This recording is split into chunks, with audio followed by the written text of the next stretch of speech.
So here we are with some of the boots. I'll let you tell us how many pair there are, but these are from the 66 line that you did. How did that come to be? The 66 line? Yeah.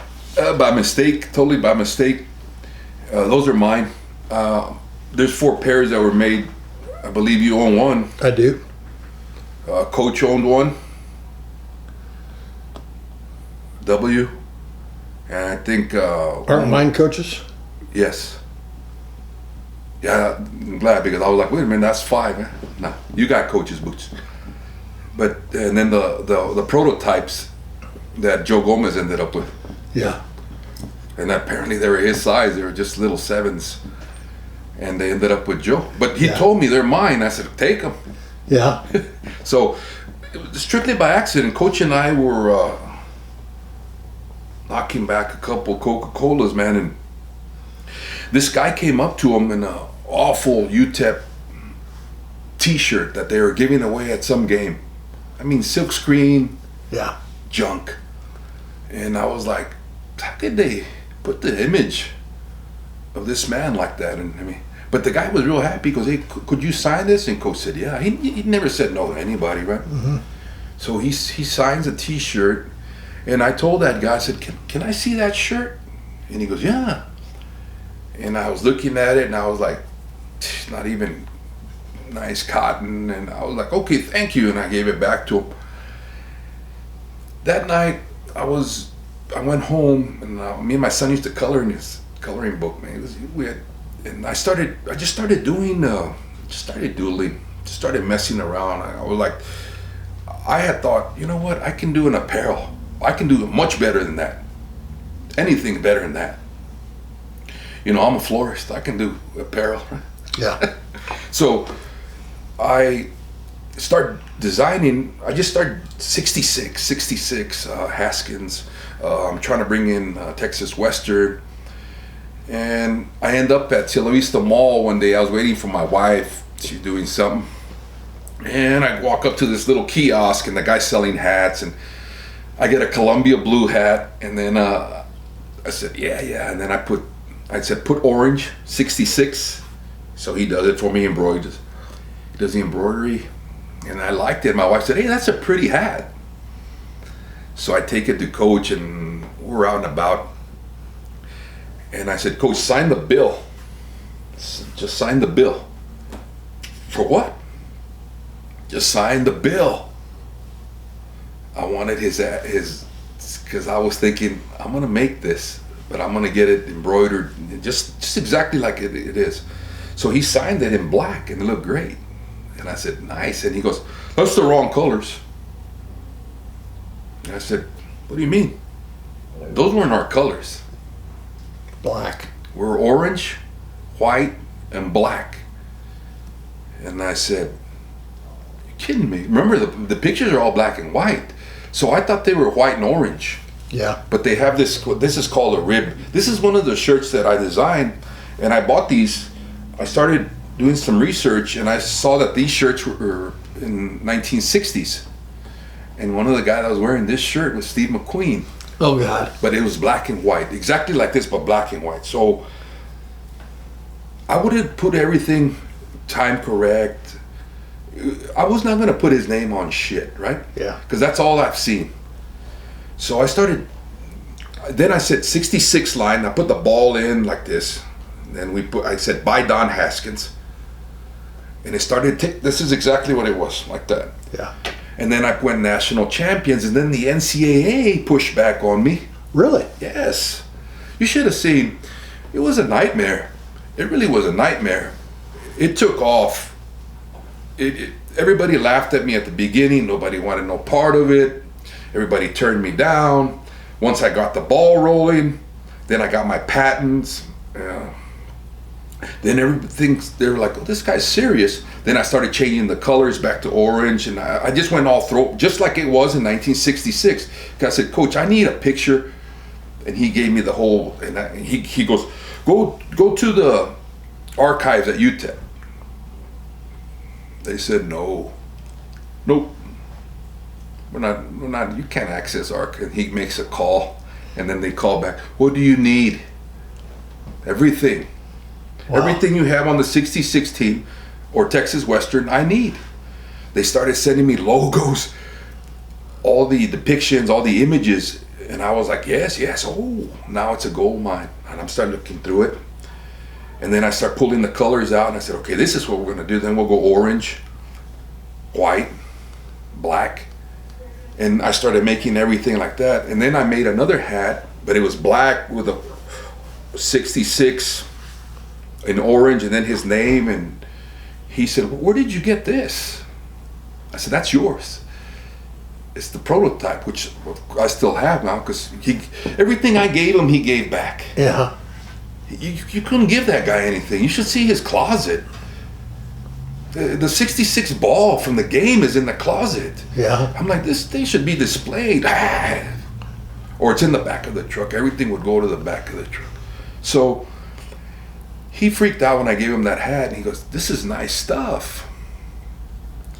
I said, Coach, I want you to hear me out.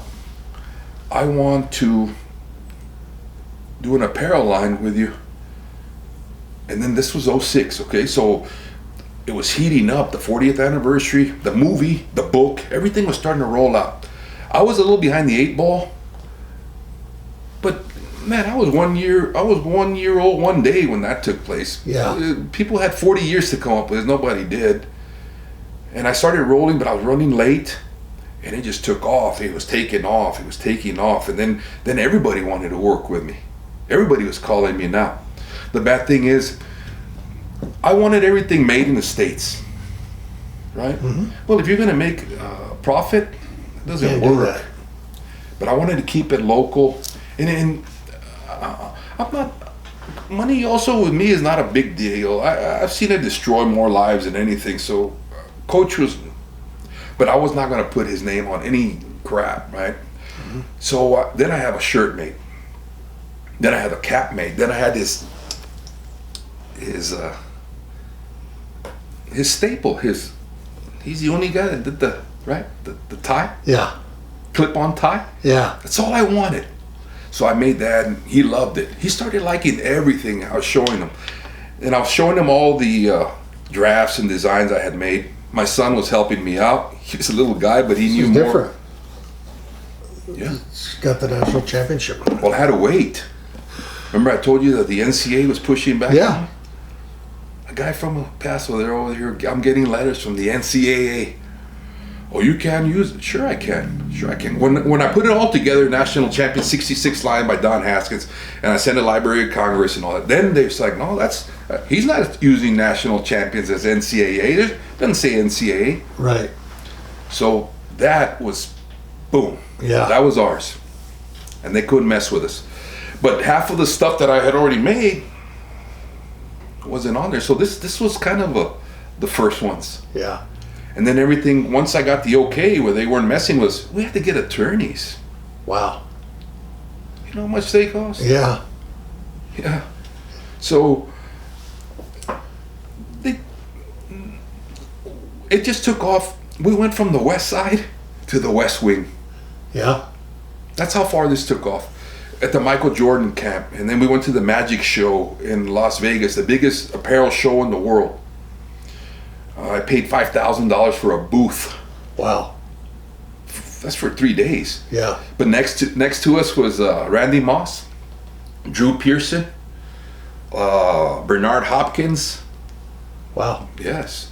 No, it was very impressive. I flew straight from the White House to Vegas to the show. Wow. So it was like nonstop. I didn't come back to El Paso. I actually flew. But I just said, Coach, I need your okay. I mean, do you want? Can I do this for you? And he goes like this. What are we going to do with the money? I said, it's for you. It's you. This is for you. It was a tribute to Coach, to the team. 06 was a wonderful year. I mean, a lot of things happened that year. A lot of things. That's still probably one of the greatest years of my life. I went on some galactic cruise that I took forever to come down because of him. But the 66 line started from a cheap shirt that I saw a guy wearing that handed him to sign at the, Yeah. and it just took off, Doug. But I was real proud of it. I was real proud of it. I did every design. I did all the colors.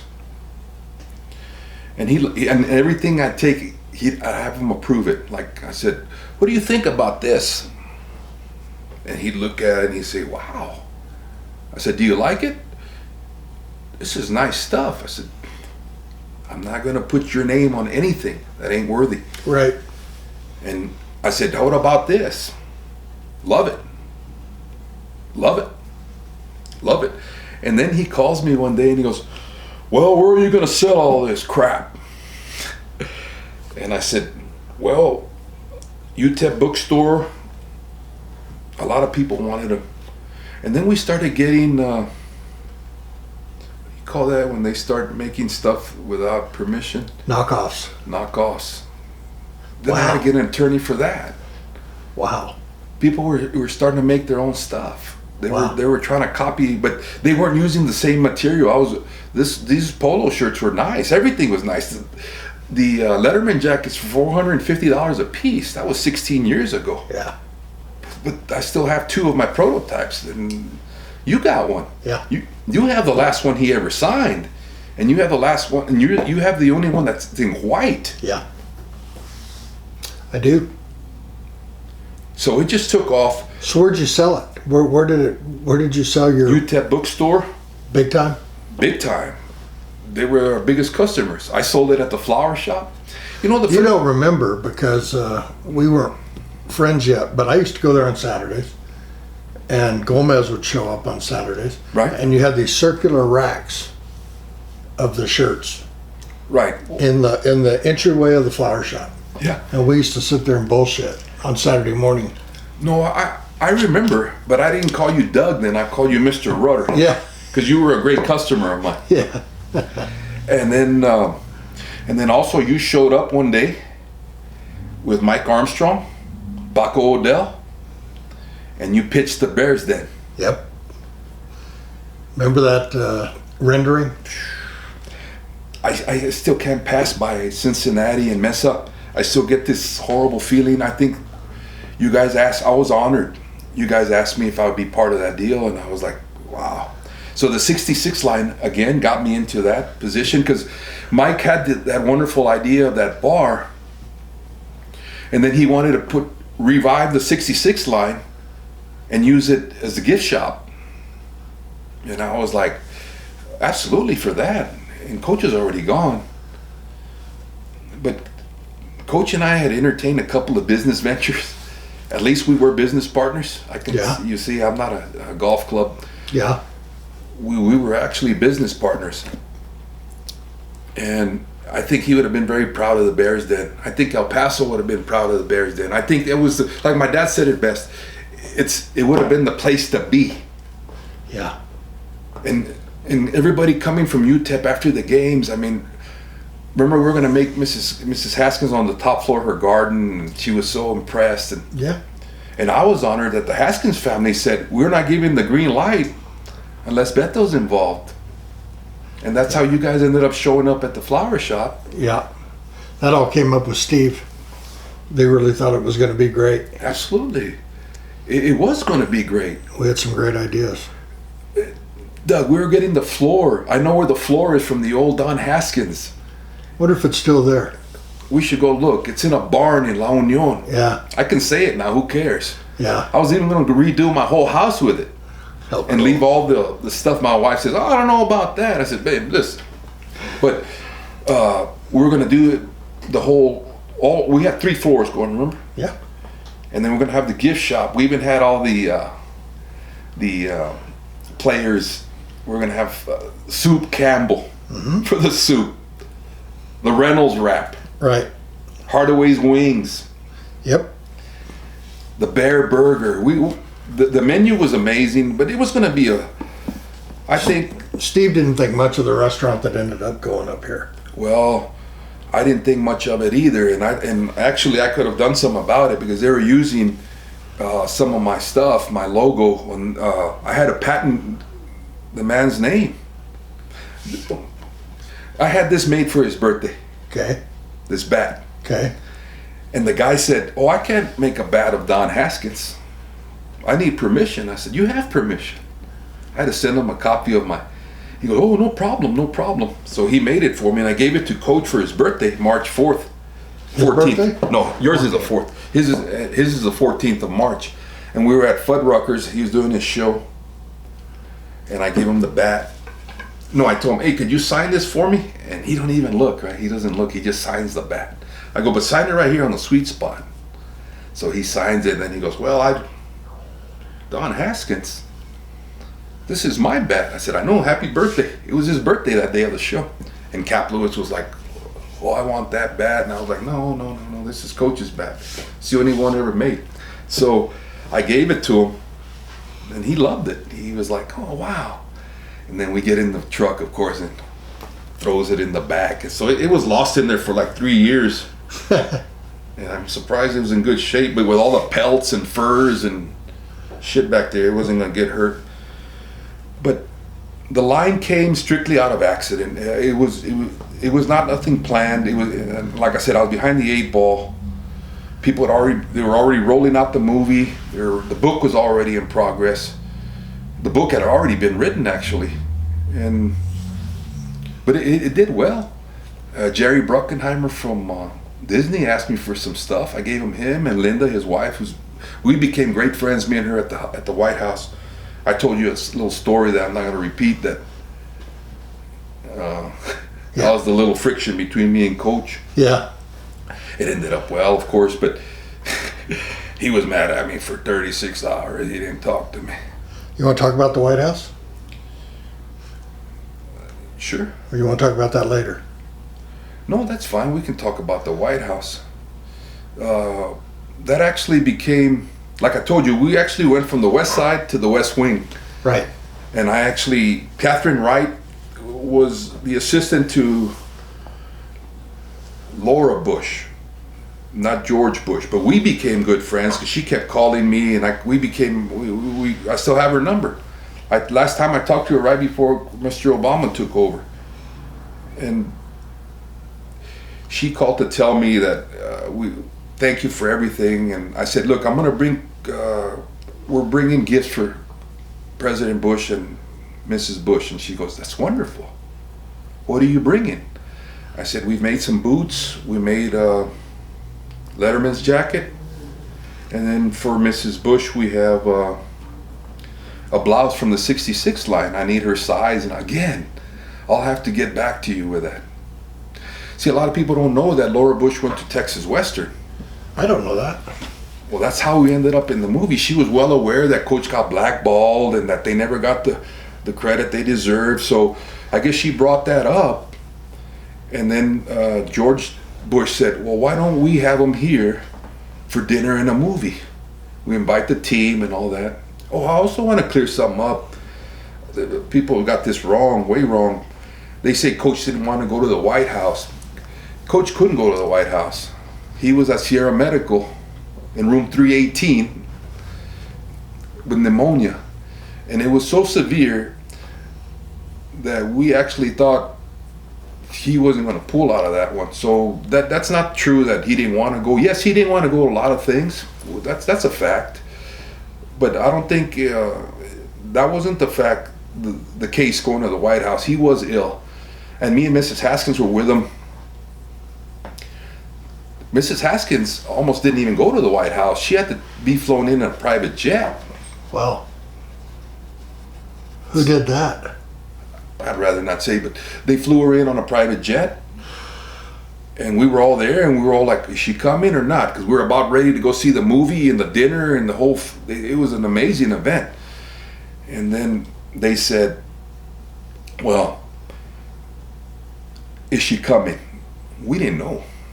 And then she showed up, and we're like, "All right." All of a sudden, it turned festive when the First Lady of Basket showed up with the First Lady. Yeah. I mean, literally, they both came in together, and we're like, "Yes, she made it." But that fact that Coach did not want to go is not true. He couldn't go. He could not go. And I'll tell you another story about the White House. I didn't really realize. Well, I took all the gifts, and we were in line. You have to go through first. You got to get cleared. They do a background check on you.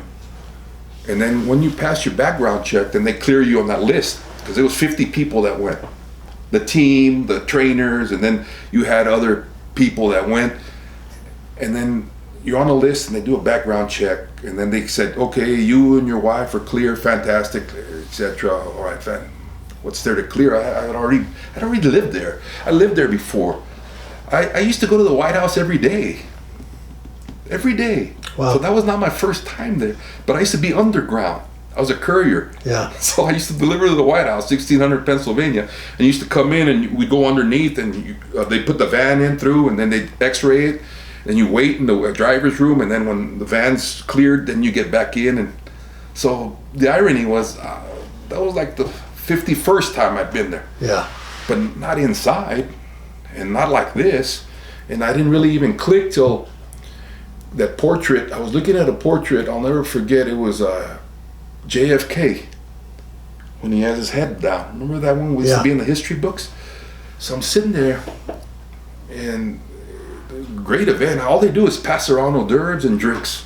I mean, it's never without. You're like, oh, I haven't finished this one, but it's nonstop. So it was the party right before the grand dinner and the grand ballroom. So before that, there was cocktails, and I was looking at that portrait of JFK, and that's when I said, I'm really here. That's when it hit me. It was very surreal. I said, I'm here. And I get tapped on the shoulder, and I look around, and it's a girl from the Marines. They're called Presidential Honor Guards.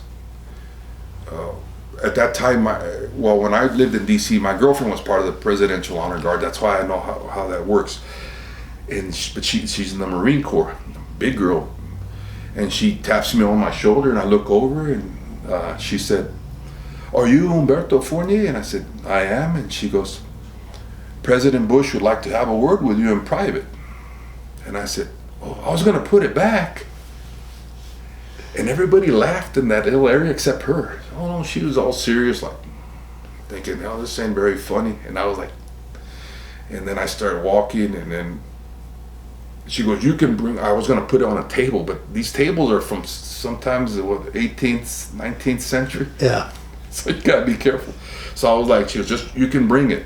That's all she said, right? So I go, and she puts me in this, it was the green room. It looks like a time machine. It looks like you're thrown back into the 18th century, because it's very beautiful and everything, but it's like gaudy. I mean, it's old. It's old. So I'm there, and there's a Marine sentry. He's at the doorway, and she said, "He'll be right with you." And I was kind of like, it was like only like 5 minutes that away, but it felt like 5 hours. And I have this drink, and I'm like, oh no. So I go put it on a table over there by the entrance, and then I come back, and then I see the Marine come to attention, so I know he's coming. I mean, when the Marine snaps to attention, I said, "Oh, here he comes." And I'm just looking out.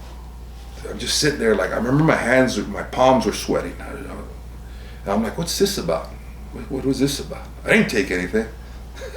I was just kidding when I said, "I'll put it back." But I'm just sitting there, and I see the guy at attention, so I said, "He's coming in any minute." You know, he's commander-in-chief. And then I hear Humberto.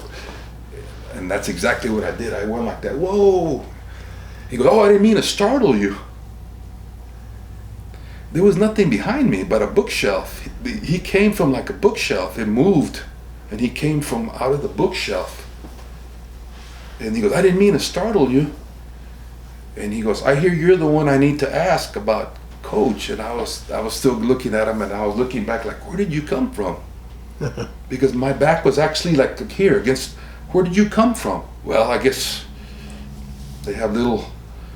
He comes out, and he goes, "I didn't mean to startle you." I said, I'm thinking, "Where did you come from?" And he goes, "I hear you're the person I need to ask about Coach." And he goes, "Are you the one that I need to thank for those wonderful boots?" And I said, "Well, Coach and I, it's both ours. They're both from." And I was like, "Where did you come from?" Did you ask him? Yes. I said, "Where did you come from?" Because he goes, "Don't worry." And then he says, "How is he?" And I said, "Well, he's in the hospital." And he goes, "No, I know. Is he going to make it?" And I said, "Oh yeah, coach, absolutely." And I was like thinking, where did you come from? And then he goes, "Well, we know it's serious." And I said, it is. And I said, "I'm sorry that he didn't make it." He goes, "Oh, I understand. You tell him that I want to thank him personally." I said, "Yes, sir." And he goes, "We've spoken before." I said, "Yes, sir." Because we spoke on the phone before. And I said, "Yes, sir." And then he goes like this, "Okay, what do you say we go enjoy the dinner now?" And I said, "Fine. Yes, sir." I'm thinking, where did you come from? And we start walking out, and then the Marine, he's he makes his left flank and he starts walking, and then we walk out. He goes, "Is that your drink?" It's sweating on the 18th century wooden table. And I said, "Yes, it is." He goes, "Get it." So I get it and I go, "Sorry." And then we start walking in a beautiful concourse, and you're headed into the grand ballroom, and everybody's already seated, and they seated you. We had table captains. Mine was Dick Myers. Big Daddy Latin had his own table, like so forth. And then you don't sit with your wife. They put placards, and you sit wherever they place you. They want you to mingle. They don't want... Right. So I remember I sat at the table. Alejandra Foster was next to me. Robert Wingo. Of course, Dick Myers. I mean, they're like 10 to a table. But when we're walking in, I guess President Obama was the first. I don't know. I think I predated him by what? Yeah. A few years, right? Because when we're about to walk in, the Marine announces, "The President of the United States." And you walk in. No, I didn't. I stopped. And I got this drink, and I'm like, oh, wow. I stop, and everybody stands up, and they're all clapping. But they haven't seen us yet. We're coming in. And then I stop, and then he goes, go on, Beto. So he pushes me forward. So I walk in, and my wife's like, oh, this guy. Because they're all like this. Beto? But he's right behind me. But he's the one that told me to go. So for that 5 seconds, I was the president of the United States. But that's a true story. And I remember that, I'll never forget that, the faces when I walked in, they were like in shock, right? And I won't say who, but... So what's the story with the people that ended up in the Oval Office? Well, that's what I'm going to tell you. That one of the guys that, I won't say any names, he was sitting, they're like this, and then once President Bush walks in, then they resume their glee and their, applause. But this guy grabs my arm like this, and he goes, "Hey, what are you doing? What were you doing?" And I said, "We're just bullshitting."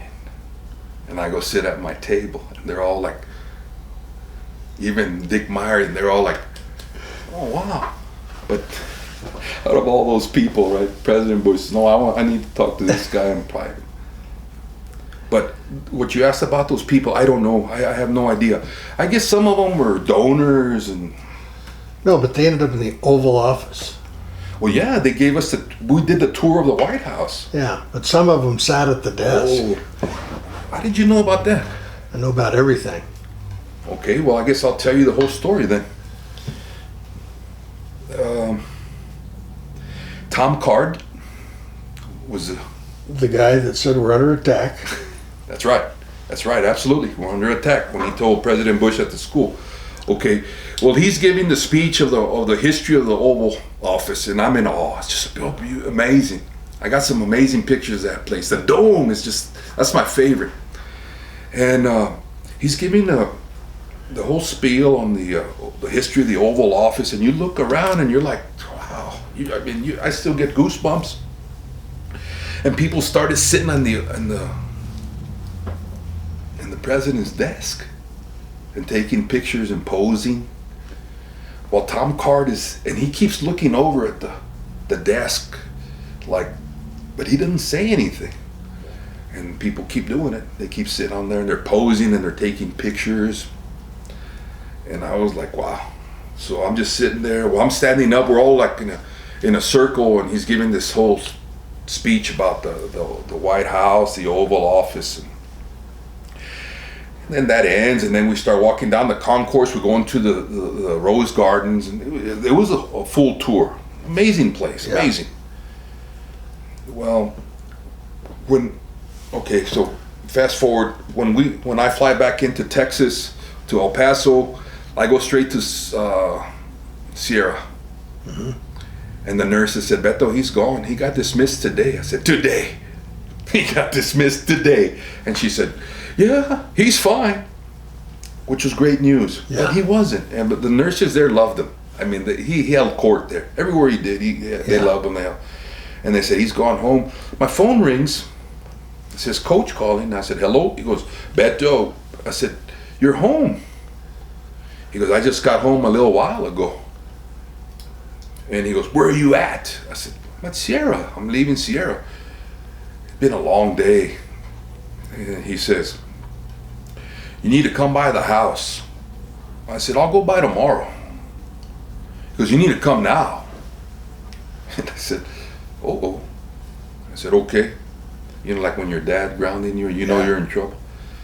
And I said, so from Sierra to the house, I'm thinking, what did I do? What did I do now? I walk in and go into the back door like I always do, and he's sitting there in his nook in the kitchen, and he's got 6 games going on. Every game, he's got all games going on, TVs. Guys are like scanning them all. Oh, he shouldn't have run that kind of defense. Amazing. Yeah. You just sit there like, wow. And he was right. And then he said, how did it go? I said, it was wonderful. You got anything you want to tell me? I said, no. He goes, you sure? And I'm thinking, again, what do I do? I mean, what do I do now? Because I told the girl I was going to put it back. Yeah. And he says, what happened at the Oval Office? I said, nothing. I said, it was a nice tour. He goes, did you sit in the president's desk? I said, no, I didn't. He goes, are you sure? I said, I'm positive. And he goes, why didn't you sit in the desk? I said, because I thought it was disrespectful. He goes, you're damn right it is. And I was like, he's mad.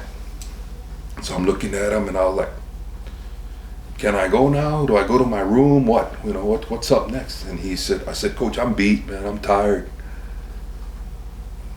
I'm going home. And he goes like this. All right, I'll see you tomorrow. I said, I'll see you tomorrow. And then when I was walking out, he goes, Beto. Man, I stop and I go, yes, sir. And he goes like this. I know you didn't. That's why I sent you. And I was like, but he was mad. Yeah. I didn't know you knew that story. Yeah. I never told you that. No. I didn't. But a couple people I know sat there. Oh, no, a lot more than a couple. Yeah. A lot more than a couple. Yeah. And no, he was not happy about it. But he asked me, did you sit there? I said, no. Are you sure? I said, positive. And then he goes, I know you didn't. But yeah, I'm that surprised you know that, because not a lot of people, if you weren't in that room that day, you wouldn't have known that. So. Yeah. Well, that's the White House.